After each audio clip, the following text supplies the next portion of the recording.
Good morning. I'm Reverend Ellen Rasmussen. My pronouns are she, her, and hers, and it is my great joy to welcome you to Reflections with Pastor Ellen on this gorgeous Palm Sunday morning. Today, I'd like to take a look at this celebration called Palm Sunday and how it leads us into Holy Week and how important it is in our lives. So, hear this Palm Sunday story. When they had come near Jerusalem and had reached Bethphage at the Mount of Olives, Jesus sent two disciples, saying to them, "Go into the village ahead of you, and immediately you will find a donkey tied and a colt with her. Untie them and bring them to me. If anyone says anything to you, just say this: 'The Lord needs them,' and he will send them immediately." This took place to fulfill what had been spoken through the prophet, saying, "Tell the daughter of Zion, look, your king is coming to you, humble and mounted on a donkey and on a colt, the foal of a donkey." The disciples went and did as Jesus had directed them. They brought the donkey and the colt and put their cloaks on them, and he sat on them.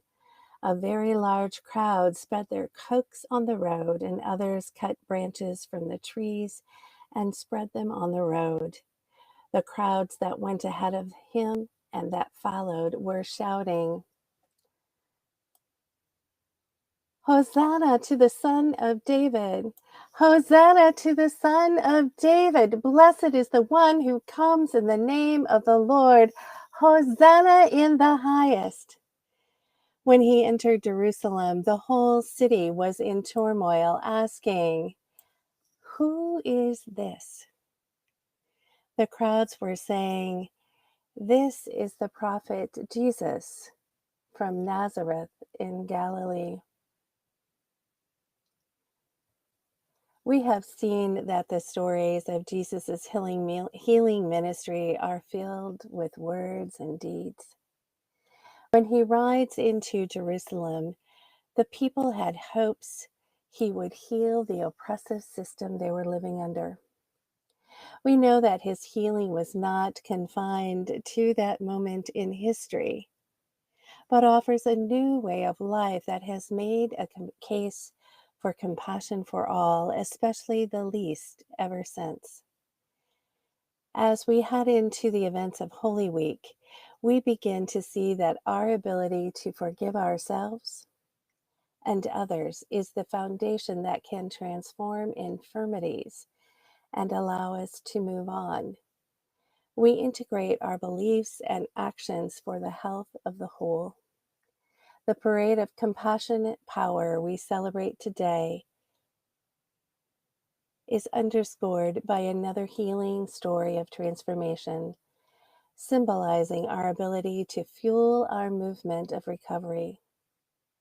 We glorify God for beautiful words and works of wholeness and share that treasured beauty with others. We know there will still be pain, but we also know love will win. So, on this first Sunday of what was the Passover, as Jesus and his disciples, who were Jewish, were heading into Jerusalem, people were excited because Jesus was going to be the one to save them from the Roman occupation, from being oppressed people, that they would be able to be truly free and live and move and have their being um, as free individuals, to celebrate who they were and whose they were without the occupied armies. There was great hope placed on Jesus. And many thought they had figured out how Jesus would do this. He would do this how they thought everybody did. How do you overthrow an occupying force? With more force, right? And so Jesus astounded people by coming in on a colt, not a steed, not a show of force, not a show of might, but here he was, transforming the world. And he had been in his 3 years of public ministry. Untold number of people had been healed. An untold number of people had been fed. People restored, reunited with families, reconciliation, new life from those who had been estranged. And that's what Jesus was about. He came to be God incarnate with us, to show us how to live and move and have our being with each other. And so he comes into Holy Week with all this praise. And he was also very well aware that this praise was short-lived, or would be short-lived. For don't we have a tendency to turn on our heroes when they disappoint? Don't we get impatient and think we know best? When we look at the life of Jesus through the lens of Holy Week, I think we can see our own reflection, or the reflection of our own lives.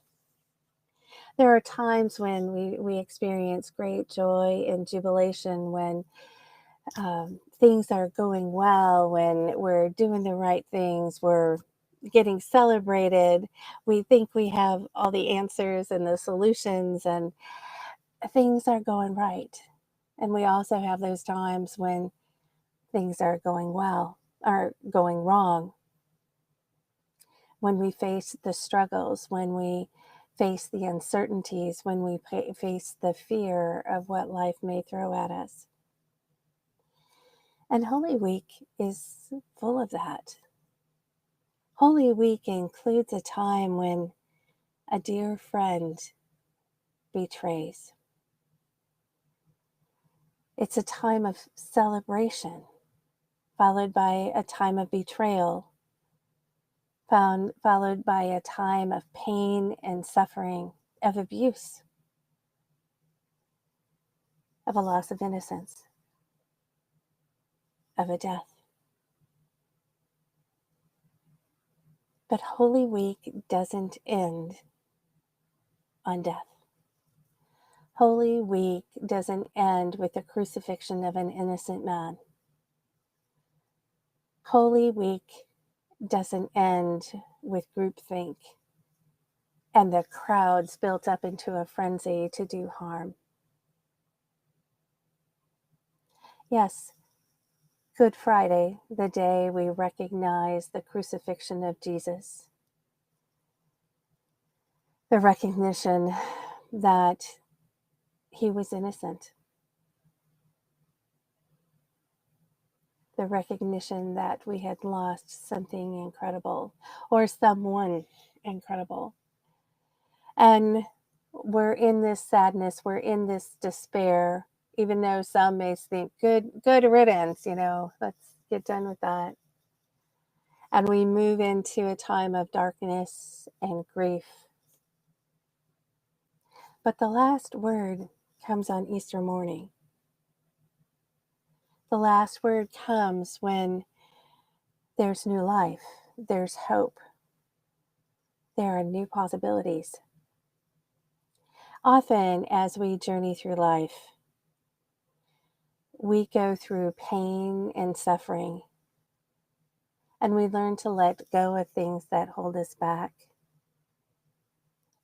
And sometimes it's really, really painful, and we do not think we can make it through the pain.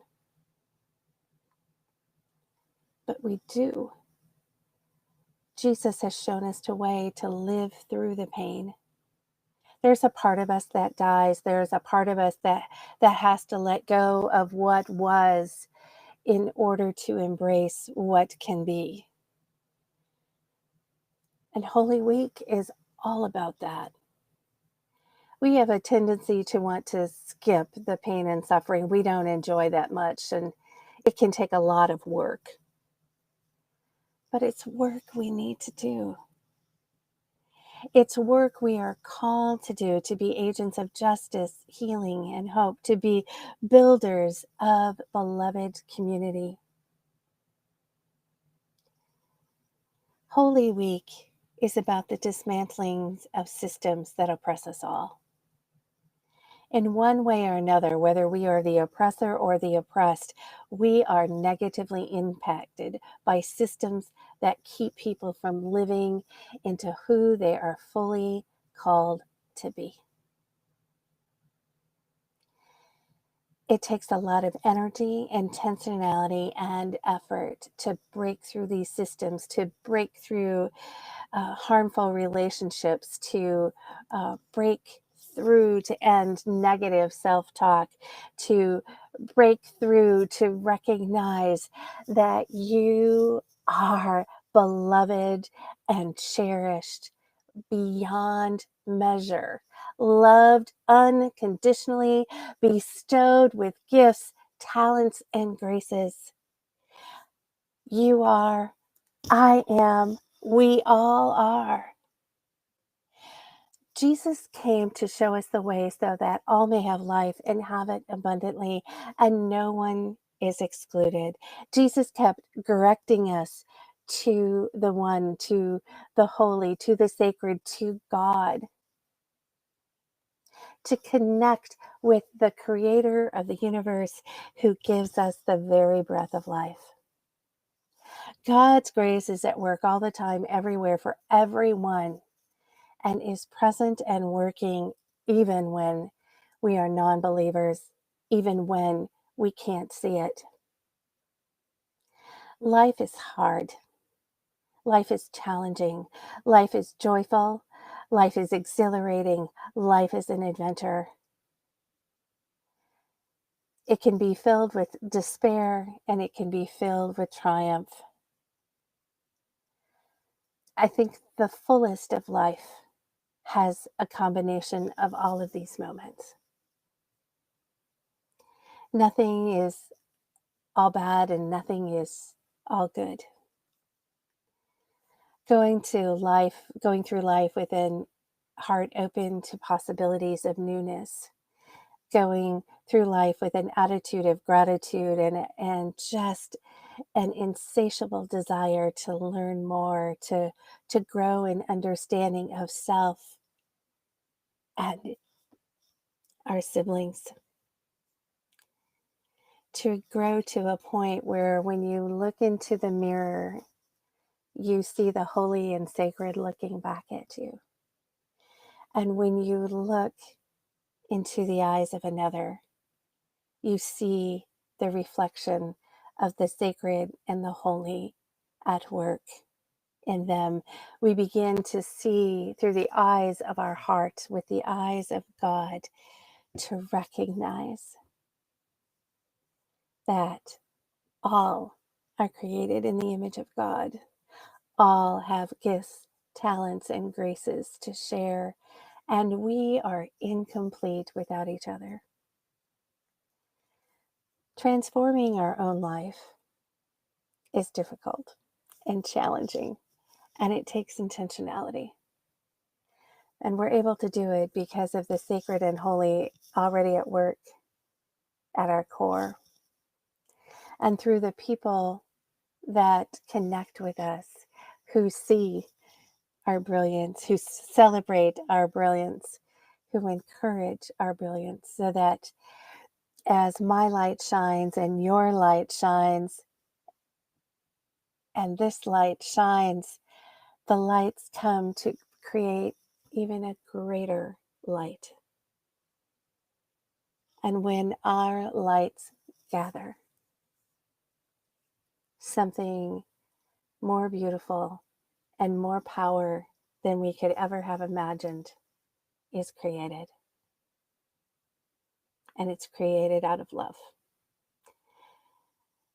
So I invite you to journey with us this Holy Week. We have services at 7 on Thursday and 7 p.m. Thursday and 7 p.m. Friday, April 1st and April 2nd. and then we'll be back again for Easter Sunday celebration.